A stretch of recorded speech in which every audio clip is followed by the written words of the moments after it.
Bom dia a todos, o meu nome é Afonso Rocha, sou investigador do CESAM na Universidade de Aveiro e agradeço já a oportunidade para divulgar o trabalho realizado com mais 4 colegas no âmbito do projeto Limícolas dos Bijagós sobre os constrangimentos fisiológicos em aves limícolas que partem de zonas tropicais.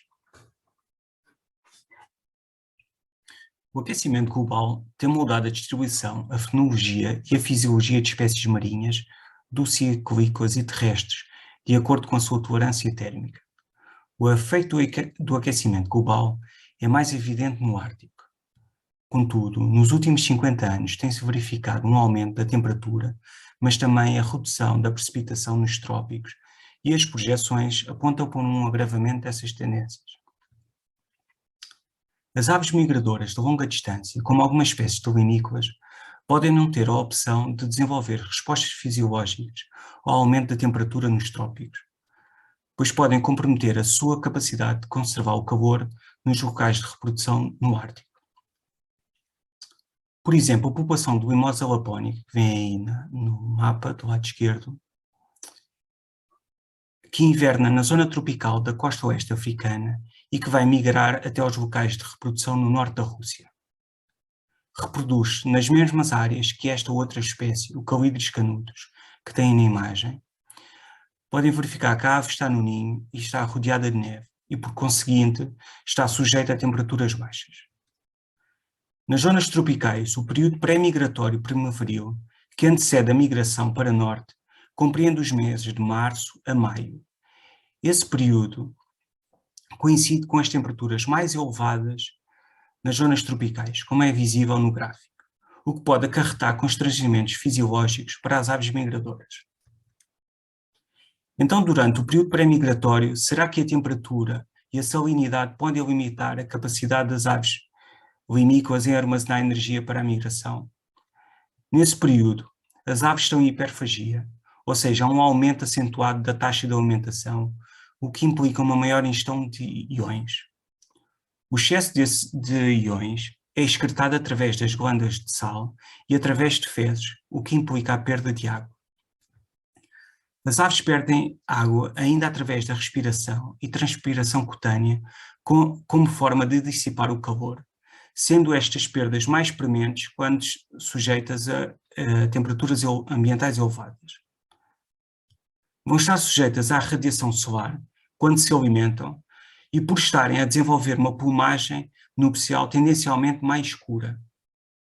Para além disso, a atividade digestiva e excretora produz calor metabólico e, à medida que engordam, vão ter maior dificuldade em dissipar o calor.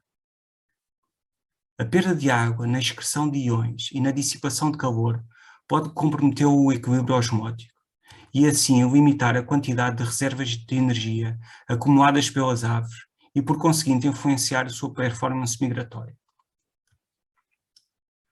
O nosso objetivo com este trabalho foi descrever a variação fisiológica de aves limícolas de diferentes tamanhos entre o inverno e o período pré-migratório primaveril, utilizando 3 abordagens. Primeiro, estudámos a hiperfagia através da concentração no sangue de metabolitos como a glucose e o ácido úrico e eletrólitos como o sódio, o potássio, o cálcio e o cloro, como resposta ao aumento do consumo de presas, mas também de sais. Segundo, avaliámos o estado osmótico ao nível de desidratação através do hematócrito, da concentração de proteínas totais e do ácido úrico no soro sanguíneo. E em terceiro, estudámos a fisiologia respiratória através dos gases sanguíneos, como a pressão parcial do dióxido de carbono e oxigênio, oxigênio saturado e pH. Para avaliarmos a condição fisiológica das aves entre os 2 períodos, agrupámos as várias espécies por tamanho, utilizando o peso corporal. Então, definimos limícolas de pequeno, médio e grande porte, pois espécies menores têm um maior rácio superfície-volume corporal e devem ser mais eficazes a dissipar o calor que espécies de maior dimensão. Realizámos o trabalho de campo no arquipélago dos Bijagós, que fica na costa oeste africana. O arquipélago dos Bijagós é a segunda área de invernada em África, mais importante para as aves limícolas na rota do Atlântico Este. Na primavera, aves como as limosas lapónica, podem ver nesse mapa os trajetos de alguns indivíduos, vão a cerca de 5.000 quilómetros sem parar até o mar de Vada, o que implica terem reservas de energia suficientes. Nos bijagós, realizámos o trabalho em 2 ilhas, nas ilhas Uroque e Bubá, cada uma com 2 locais de amostragem. E em 2 períodos, no inverno, nos meses de novembro, dezembro e início de fevereiro, e na pré-migração primaveril, nos meses de março e abril de 2018 e 2019. Capturámos as aves com redes verticais, em aberturas nos mangais e em praias arenosas, locais onde as aves se concentram e durante a noite onde é possível realizar a sua captura. Mas são locais de difícil acesso. Podem ver nas imagens, desde o transporte de todo o equipamento a pé, a utilização de embarcações. Depois também tem imagens destas aberturas nos mangais, com as redes verticais, com as aves. Reparem que às 6 da manhã, nessa fotografia, estavam 31 graus. E depois também aqui com a nossa mesa para processamento das aves, tanto de anilhagem como registro de biometrias, mas também para a recolha de amostras de sangue. Uma parte do sangue foi utilizado no EPOC, esse equipamento na imagem, que permite a medição imediata de vários parâmetros, como os metabolitos, eletrólitos e gases sanguíneos. Outra parte do sangue foi centrifugado e o soro foi utilizado mais tarde para analisar a concentração de proteínas totais e o ácido úrico. Resultados da condição de hiperfagia. Podemos ver na tabela os valores médios e o tamanho da amostra dos diferentes parâmetros sanguíneos, bem como a significância da análise entre os períodos de inverno e a partida primaveril. Observamos uma diminuição do cloro, um aumento do cálcio, uma diminuição do potássio em aves de médio e grande porte, uma diminuição do ácido úrico em aves de médio porte e um aumento em aves de maior dimensão. As diferenças observadas nos metabolitos e eletrólitos sanguíneos ao nível individual parecem resultar de uma alteração sazonal na dieta. Por exemplo, um aumento de cálcio pode estar relacionado com um aumento no consumo de crustáceos. Quando agrupámos e analisámos estes parâmetros em conjunto, não foram observadas diferenças entre os 2 períodos. A não observação do aumento de cloro e do sódio no sangue indica que as espécies são eficientes na excreção dos sais.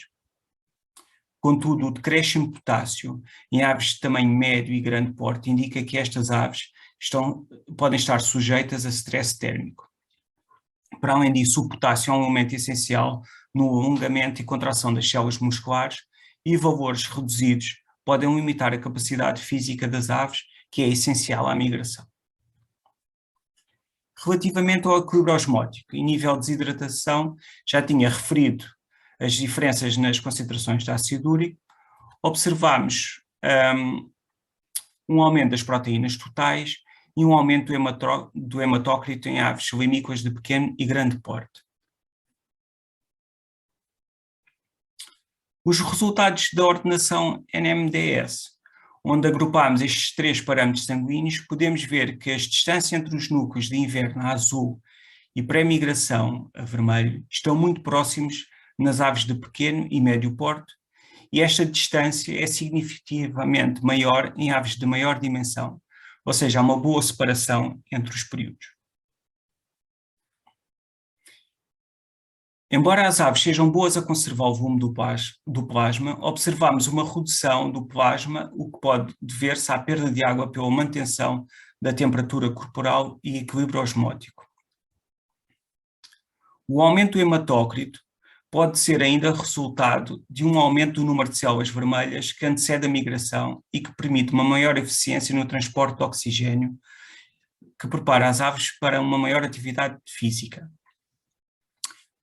De forma individual e agrupados, estes dados permitem dizer que as aves de maior dimensão encontram-se desidratadas. Relativamente à fisiologia respiratória, observamos diferenças em 2 grupos, nomeadamente um aumento na pressão do dióxido de carbono e uma redução da pressão parcial do oxigênio e do oxigênio saturado. Os resultados da ordenação NMDS podem ver que as distâncias entre os núcleos no inverno e da pré-migração são reduzidas nas aves de pequeno e médio porte, mas significativamente maiores em aves de maior porte. Ou seja, há mesmo aqui uma boa separação entre períodos. Até ao momento, este parece ser o primeiro estudo a caracterizar os gases sanguíneos de aves limícolas não aclimatadas. As diferenças observadas não parecem refletir um aumento da atividade respiratória, como resposta à dissipação de calor, mas sim um aumento da atividade muscular, o que resulta num aumento do dióxido de carbono e diminuição do oxigênio no sangue. E isto pode dever-se a uma maior distância percorrida entre locais de alimentação e refúgio das aves de maior dimensão no período pré-migratório. A reter, embora tenhamos apresentado valores de referência para os gases sanguíneos em aves limícolas, estes não refletem a dissipação de calor de forma eficaz, pois os gases deviam ter sido medidos no período de maior temperatura ambiental, o que não nos foi possível realizar. As aves limícolas de maior porte são menos eficazes em manter o equilíbrio osmótico devido à perda de água para manterem a sua temperatura corporal. E estas limitações fisiológicas podem contribuir para explicar o declínio de espécies de aves limícolas de maior dimensão que invernam em África, quando as populações que invernam na Europa têm uma tendência oposta. Obrigado.